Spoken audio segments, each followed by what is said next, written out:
오늘 이제 주일 오후부터 이제 사도행전을 이렇게 시작하게 됩니다.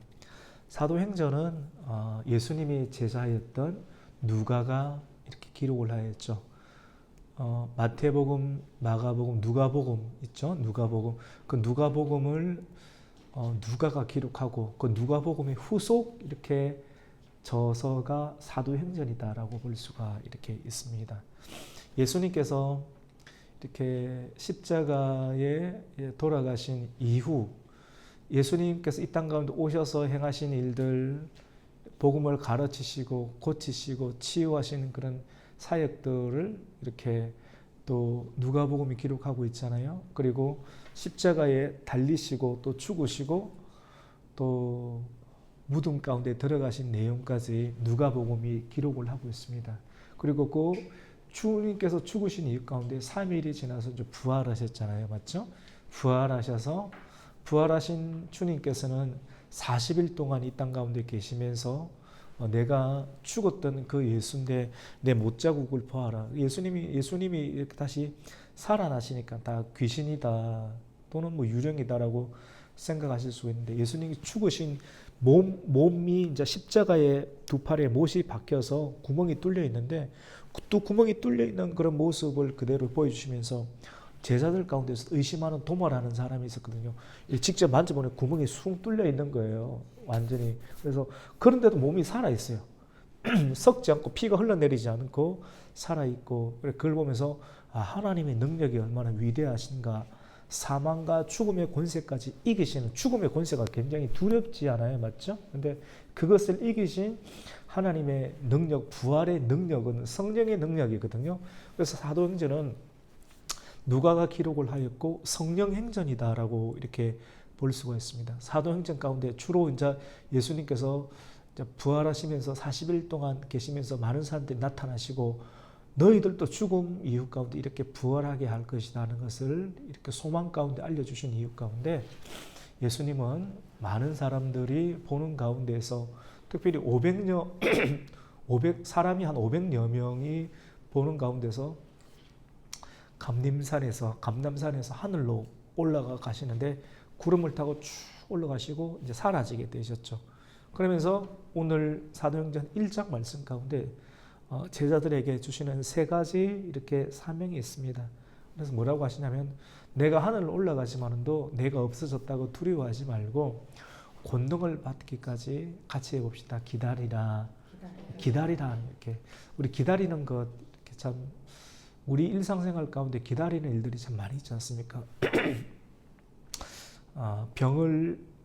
수술을 하고도 병이 회복될 때까지 기다려야 되고 수술한 다음에 바로 낫는 것이 아니잖아요. 맞죠? 그래서 수술한 이유 가운데 기다려서 회복할 수 있는 그런 기간이 있는 것처럼 이 기다림은 우리에게 매우 실질적이고 중요한 것이다라고 볼 수가 있습니다.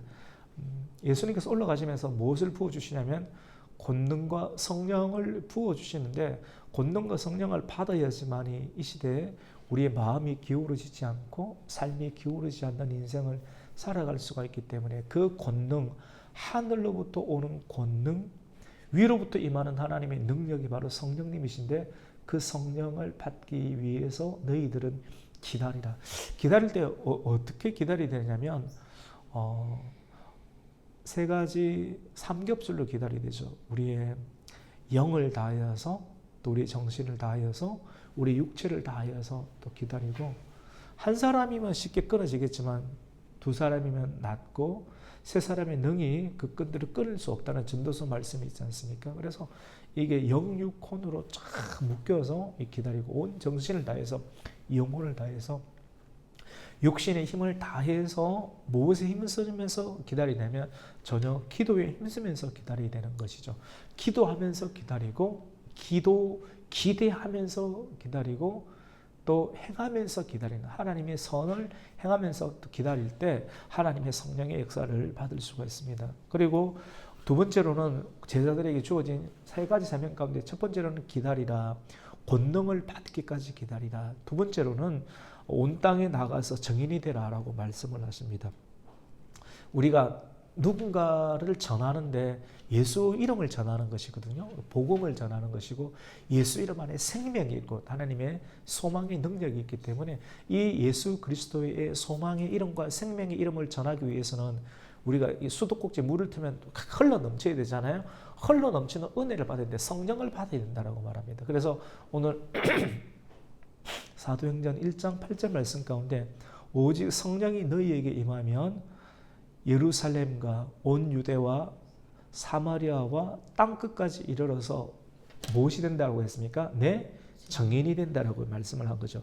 우리가 증인이 되기 위해서는 성령을 받아야 하는 줄로 믿습니다. 성령을 어떻게 받을 수 있습니까?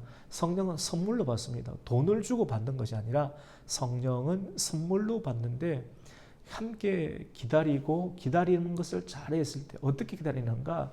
오늘 성경 말씀하는데 나의 죄를 회개하면서 내가 죄가 있는 상태 가운데서는 이렇게 이 성령의 역사가 임할 수가 없어요.